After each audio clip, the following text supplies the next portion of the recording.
Fala galera, vou falar um pouco sobre arquitetura monolítica. A arquitetura monolítica, o que é isso? Todo mundo está falando sobre arquitetura de microserviços e etc. Mas o que é a arquitetura monolítica? Primeiro ponto que a gente tem que entender, mas isso não é atrasado? Você está falando de uma coisa, Nathaniel, que não é muito atrasado? Não, não é atrasado. A arquitetura monolítica é muito utilizada, embora tenha a moda aí do microserviços, mas a arquitetura monolítica é muito utilizada sim e serve para vários cenários. Então a gente precisa entender em qual cenário a arquitetura monolítica serve para nós ou não.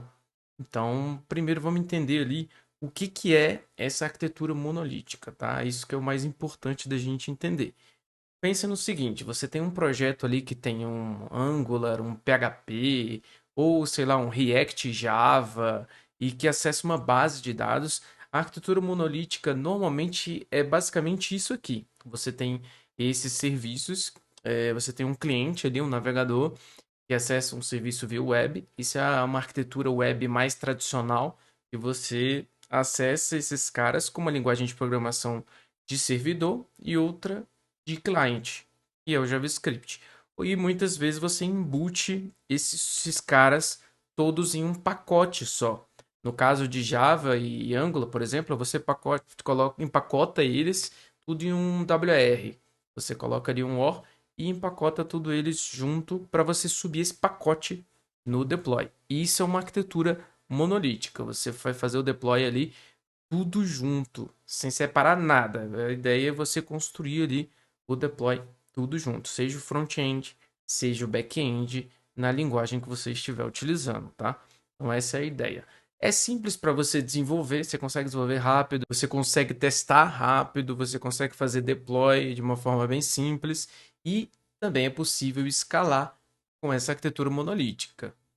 Quais são as vantagens, Nathaniel? Você está falando aí que vale a pena utilizar a arquitetura monolítica.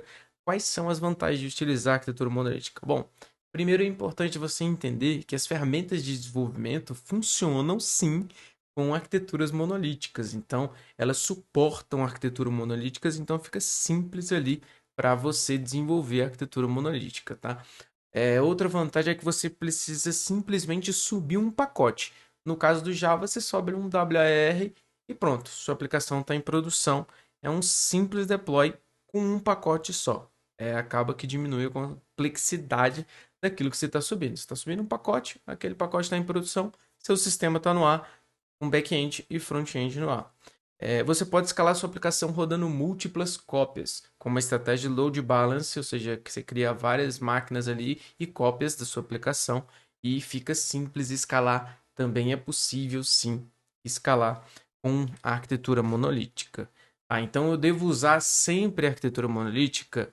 Não, nem tudo é bala de prata. Então a gente precisa entender que também existem desvantagens e são muitas desvantagens de se utilizar uma arquitetura monolítica, pois se ela cresce e o tamanho da equipe aumenta, aí você começa a ter várias desvantagens. Ou seja, se a sua aplicação, se o código-fonte dela, se você escreve mais códigos, se ela cresce demais em funcionalidades e você tem uma equipe muito grande para tratar uma base de código, aí você começa a ter muitas desvantagens. Imagina um sistema com 200 funcionalidades na mesma base de código. Então, com isso, você começa ali já a enxergar algumas desvantagens. Imagina uma IDE com mais de 2.000 classes de um único sistema.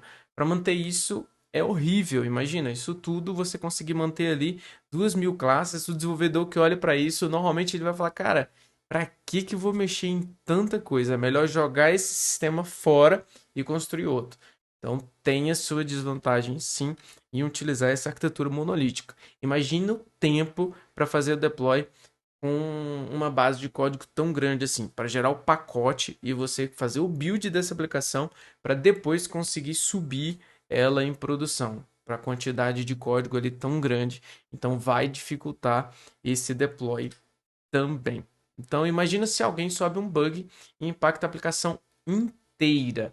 Ou seja, 2.000 classes ali que você pode impactar um sistema inteiro se você subir um bug. Então tem que tomar muito cuidado e quando a aplicação cresce em questão de código, você cresce com muito mais códigos ali na tua aplicação.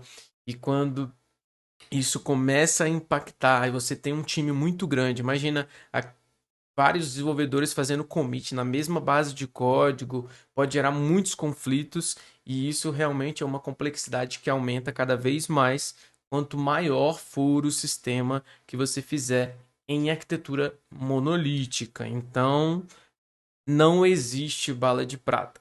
Você pode utilizar sim a arquitetura monolítica, mas nem sempre vai ser um cenário ideal você utilizar a arquitetura monolítica. Então, se você quer utilizar a arquitetura monolítica, pense bem, porque se o teu time crescer, se você crescer demais a base de código ali, você realmente vai ter muitos problemas.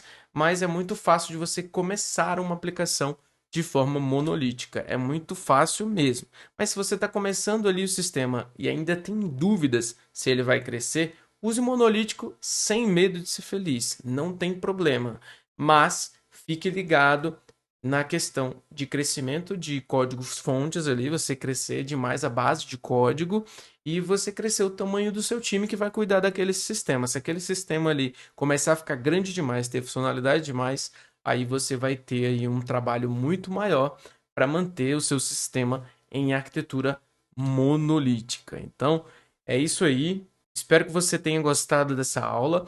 Então, me diz aí se você gostou. A arquitetura monolítica ainda é muito utilizada assim. Eu, por exemplo, quando eu faço um sistema para mim, que eu sou o único desenvolvedor, é claro que eu vou utilizar a arquitetura monolítica, porque não faz sentido eu mesmo criar uma aplicação que só eu vou mexer em microserviços, porque tem várias desvantagens também em utilizar a arquitetura de microserviços, que é o próximo vídeo que eu vou falar sobre a arquitetura de microserviços.